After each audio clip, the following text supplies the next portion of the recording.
The Avengers vs. the Peter Factor by midnightwolf2192. Chapter 30. Field Trip Part 1. The group from Midtown stared around the foyer in awe. They were actually at Stark Industries. Peter returned to the desk to continue his conversation with Trish, much to the chagrin of Mr. Phillips.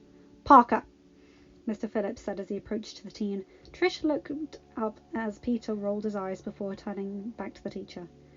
"Since you continued to further this lie of yours, you missed the instructions on the bus. You are to remain with the group at all times. This is not with the group." Trish glared at the man as he spoke down to Peter. Peter, the building's literal sunshine child, the one you could always rely on to brighten your day. Well, this man just made his way onto Trish's shit list. Sorry for the language, but you have to say that. "This is your first strike. Rejoin the group," Mr. Phillips said, but before Peter could move or respond, Trish spoke up. "I actually requested Peter return to me." Trish said, the acid in her tone causing the other receptionists to look at her in confusion. Trish was usually the calm one amongst them. Trish handed Peter the box of ID badges and turned to Phillips with a fierce, animalistic smile. "I asked him to come back and get these badges after he greeted his friends. He's been such a big help this morning in getting them ready. It's not one of his normal jobs here, and for his internship, but he was sweet enough to help. Unless you don't want your group to be allowed to tour the building, sir." "Is there a problem here?" Principal Morita asked as he approached the pair. He looked at Phillips with a raised eyebrow, and the man just stammered out something in reply before returning to the group. "Thank you, Peter, for getting the badges. Just remember to stay with the group or ask if you need to leave." "Yes, sir," Peter replied before turning back to Trish as his principal moved away. "Thanks. He'd better watch his tone," Trish said, indicating to Mr. Phillips. "None of the others will be as nice." Peter shook his head before returning to the group. He arrived at the same time as Ari, the lab director from the lab Peter normally worked in. "Petey!" Ari said excitedly when she saw the teen. She quickly wrapped him in a hug and kissed his temple. "You got the badges! Awesome! Can you hand them out while I start the safety briefing?" Peter nodded and began handing out the badges. MJ and Ned both pulled their badges from their bags and nodded to Peter as he passed them. When he approached Flash, the other teen sneered and snatched the small plastic card from Peter's hand. "So, you just fetch and carry," Flash hissed as he grabbed Peter's arm tightly as the boy attempted to pass. "Figured you were simply useless here." "You," Ari called, indicating to Flash. The boy stared at the dark-haired woman in fear. Her piercing blue eyes were fixed on him and he gulped slightly. "What did I just say?" Peter sniggered softly under his breath as Flash stumbled over his response and released Peter's arm. Peter finished handing the badges out, giving Mr. Phillips's to him with a raised eyebrow, before heading back to return the box to Trish. He returned to the group just as Ari was wrapping up the first part of her lecture. "And I must remind you, SI has an extremely strict no bullying or harassment policy. And boy, do I mean strict," Ari said, casting a look over at both Flash and Mr. Phillips. "Remember, Friday, Mr. Stark's AI is constantly monitoring the building. You will receive 3 strikes before you will be removed from the tour. But I don't think we are going to have an issue with that. You all seem like intelligent kids." The group made their way to the security checkpoint and Ari smiled at them. She picked up a Perspex box with a lock on the lid and held it out to them. "For the duration of your trip, your cell phones will be housed in this box and kept with security. I am sure you can all understand the necessity for this. We are developing a number of top-secret technologies and we can't run the risk of anyone letting details slip. Teachers, you will be permitted to keep your phones on you, but if we catch you using them during the tour for anything other than an emergency, it will be confiscated from you and you will be removed from the tour," Ari said. The teenagers all grumbled before eventually handing over their phones. Ari completely passed by Peter, causing both Flash and Mr. Phillips to speak up. "Why does Parker get to keep his?" Flash whined. He'd been planning on updating the Flash mob, but now he couldn't. "Mr. Parker, I must insist you hand your phone over immediately," Mr. Phillips said, and both Ari and Peter knew if Peter had his phone out, Phillips would have snatched it away. "Peter has special permission from the boss to keep his on him," Ari said firmly. "He is working on a number of projects upstairs that may require him to be updated. Unless you want Friday interrupting us with every every time a line of code needs fixing or every time a breakthrough is made. It's okay, Harry, Peter said, but before turning a smirk on to Mr. Phillips. He pulled out his brand new Stark phone out of his pocket and placed it gently inside the box. I'm a student here today. You wouldn't want to break the rules now, would we? Harry rolled her eyes with a fond smile, but closed the box after the last phone was placed inside. She handed it to Lucas, who was staring at the teacher with wide eyes. Everyone here knew Peter, and they knew he pretty much had full run of the building. Before turning back to the group. Now scan your badges, place your bags on the machine, and step through, Ari said before demonstrating. Her title and badge rank flashed above her head as she passed through and the metal detector, and she smiled. So, as you will see, I hold a level 7 badge. This is because I am lab director and one of the head interns. I have already explained the badges to you, so the level 2 designation won't be a surprise. Only level 10 clearances are announced by Friday. There'd be nothing more annoying than having Friday announced every person who enters the tower. The group made their way through the checkpoint, each marvelling at the information above their heads as they grabbed their bags. The entire group gawked as MJ and Ned passed through the scanners, and their information read Level 6 Personal Guest, but every jaw, including Mr. Phillips's, dropped when Peter stepped through. Level 10 clearance, all access, Friday's voice sounded as Peter stepped through the scanner.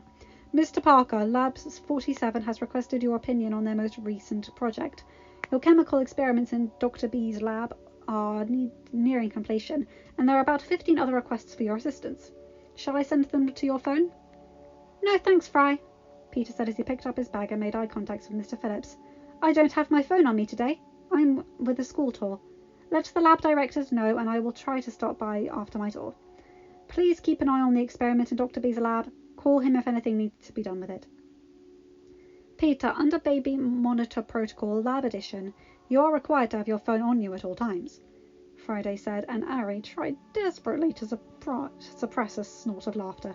The teacher who had demanded Peter give up his phone was gaping like a fish. Serves him right. Shall I have the forehead come down and retrieve your phone for you? No, thank you, Friday, Peter replied as he collected his bag. Just inform him that I do not have my phone on me as I am part on a school tour. I am sure you can pass on any important messages to me if needed.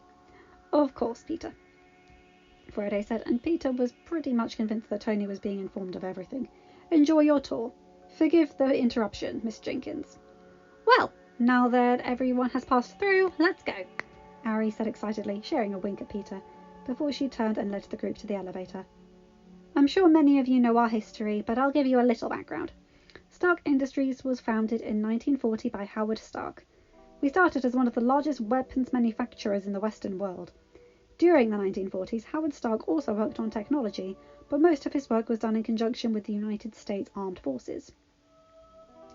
I am going to find out the truth, Parker, Flash hissed into Peter's ear as the group piled onto the large elevator used for transporting machinery. I'm going to expose your bullshit. Flash, pretty sure that's illegal, Peter replied before turning his attention back to Harry. Parker, pay attention. Phillips hissed, and Peter rolled his eyes. Mr. Thompson? Principal Morita chimed in when he realised Phillips wasn't going to reprimand the other boy. Both teacher and student blushed, but turned their attention back to their tour guide. In 2008, after he was attacked in Afghanistan, Mr. Stark shut down the weapons manufacturing division of Stark Industries, choosing instead to focus on clean energy and other technological advances. In 2010, Mr. Stark assigned the company over to our current CEO, Pepper Potts. Miss Potts has helped to further revolutionize the way we at Stark Industries work every day, Ari said as the elevator arrived at their first stop. So, welcome to the Stark Industries Museum. The first floor you enter is the Stark Industries portion. The second floor is dedicated solely to the Avengers, their technology and their work. Go! Enjoy yourselves! The teens all excitedly split off, practically sprinting for the displays. Peter stayed behind and approached Ari quietly. Are you all right, Petey? Ari asked as Peter walked over to her. She wrapped an arm around Peter's shoulders and squeezed him gently. Peter practically purred as he melted into his side and let out his normal content purr. His eyes traced to where Ned and MJ had gone, and he laughed as Ned dragged MJ into the Stark Industries portion of the museum. Yeah, Ari, Peter replied softly. She felt him tense and turned her gaze to the others in the room. The student from before was staring at Peter with a filthy look on his face. Ari glared back at him, causing the boy to turn sharply and return to the exhibits. Just tired.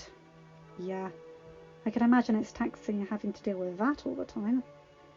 Ari replied as she indicated to both Flash and Mr. Phillips with her head. Chin up, bud. Remember, you are going places most of these kids can only ever imagine. Peter smiled as Ari pressed a kiss to his temple before he raced off to join his friends. Ari pulled out her phone and sent off a message to the intern group chat.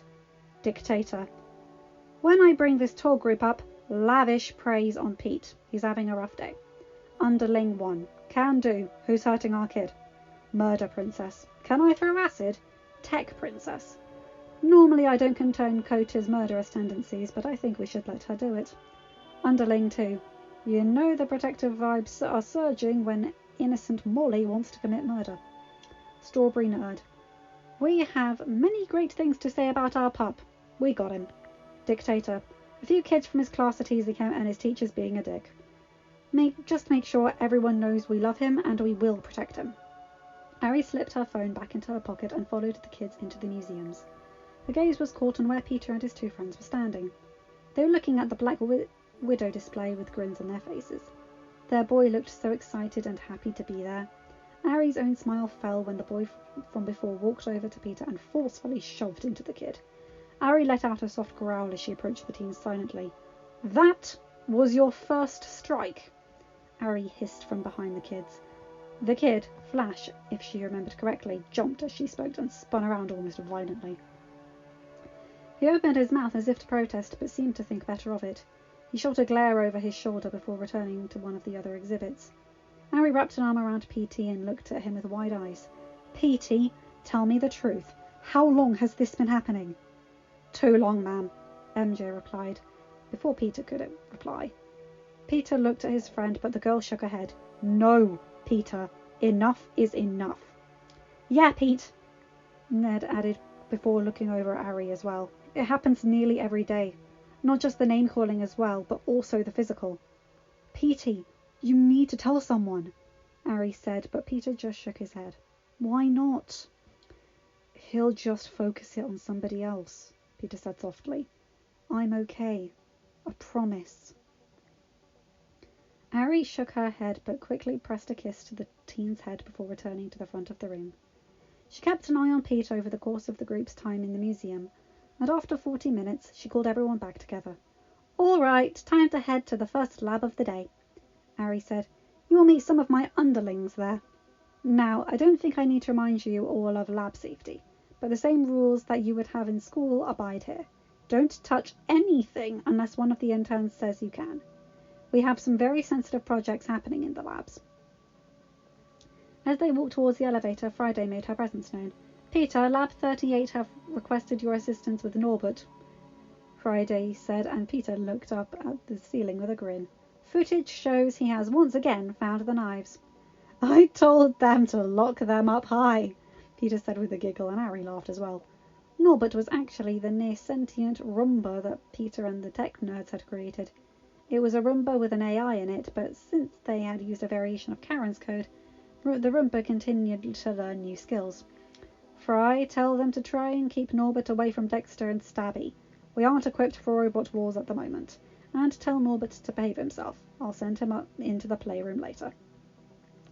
Of course, Peter, Friday said before falling silent. Ari rolled her eyes fondly as Peter shrugged.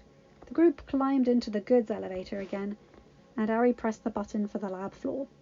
When they arrived at the floor, Ari began to lead the group down the main corridor. Peter's spider sense began to tinkle as he looked around the room in confusion. He couldn't quite pinpoint what was making him tense up, but something was coming towards him. After a few more steps, Peter stopped in his tracks and looked up the ceiling in resignation. What's up, Pete? Ned asked as he came to a stop beside his friend. Peter just pointed up at the ceiling, then held up his fingers, counting down from 5. As he reached one, he took a step back from under the vent and rolled his eyes as the vent opened up and Clint landed in front of him. "Sup, Spark?" Clint said with a smirk, and Peter just rolled his eyes. He had expected the first person he ran into to either be Clint or Nat, so he was glad he'd gotten it right. "Hey, Uncle Clint," Peter said. Before Clint could say anything else, one of the kids from Peter's class noticed who Peter was talking to and squeaked excitedly. "Parker, are you bothering Mr. Barton?" Phillips demanded as he approached the teens. Phillips turned to Clint, who was staring at the teacher with a raised eyebrow. "I'm sorry for Mr. Park's behaviour, Mr. Barton." "Nah, if anything, I'm bothering him," Clint said, and it was only because Peter knew him well that he was able to tell that Clint's tone was bordering on dangerous. "Besides, I gotta thank him. Coop messaged me this morning. His teachers told him his grades come up from a B- to an A-, and it's all thanks to Pete here." "Oh," Phillips said before turning on his heel and walking back to the other end of the group. Clint pandered to the group of teens that had begun to swarm him with a grin on his face. Whenever any of them asked about Peter, the Avenger made sure to sing the kids' praises. By the time Ari and the teachers began to usher the teens back to the tour, Peter was blushing bright red. "Tell me, Parker, how much did you pay for this little meeting?" Flash sneered at Peter as the others walked away. Peter stared at the teen and Flash just sneered again. "Whatever, Parker. I'm going to find out what you're hiding, and I'm going to make you admit you're lying." As Flash stormed past Peter, he didn't see the smirk that crossed Clint's face. Clint was just the warm-up act. The main act was on its way, and it was going to be epic. End of chapter 30. Hi guys, hope you enjoyed this. Welcome back to my channel. The Avengers vs. the Peter Factor is one of my ultimate favourite fics ever. It's so good. And the interactions between everyone is amazing. And let's go! Overprotective family alert! I love it when fics do this, especially with the MCU. It's so intricate. Have a good day, night, whatever time zone you're in. Bye, my guys, gals, and non-binary pals. I'll see you in chapter 31. Bye!